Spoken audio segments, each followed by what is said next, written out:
Hi, we're here to talk about the Mimer Infoserver. In my hand I have a hardware version of the Infoserver, but it can also be a virtualized server on any server rack. On my screen here I've put up the information screen from the radio server.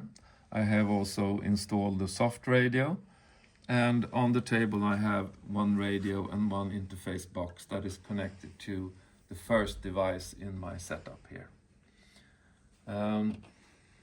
The screen will show you exactly what is happening. I have at the moment six actually different radios connected. They're all saying status operating.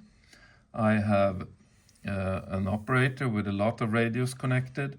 I have another operator, which is this one on the screen, with 6 radios connected. And I have a third operator that is not connected at the moment. And if I talk on my portable radio here, you will see that there's a reception on this radio. It's the one on the table. And the motor turbo radio here says in receiving mode. And if I answer back on that radio, transmit on the radio, after a few seconds you will see that it says sending here, because that radio is now transmitting. So you have a status indication of what is happening on the radio. And if I would pull out the network, if the network fails to one of the radios, I pull out the plug, and after a few seconds you will see that this comes up as disconnected. It's not more connected, the motor turbo radio, and this operator is also saying disconnect on radio 105, which was that radio.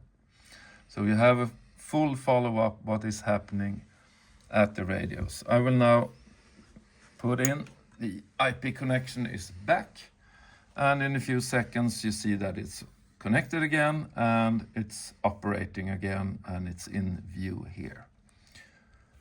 This is the Infoserver's information page, and on another tab here I have the settings page for the Infoserver.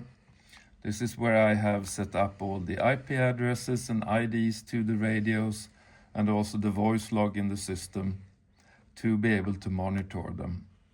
And here I also set up things like the expected operators in the system, and I can set up passwords, network, the name of the server.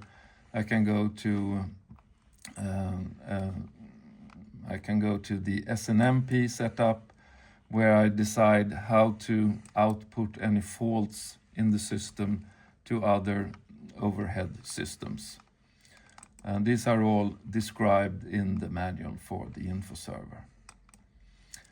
So that's it. That's how easy you use a Mimer Infoserver in your system.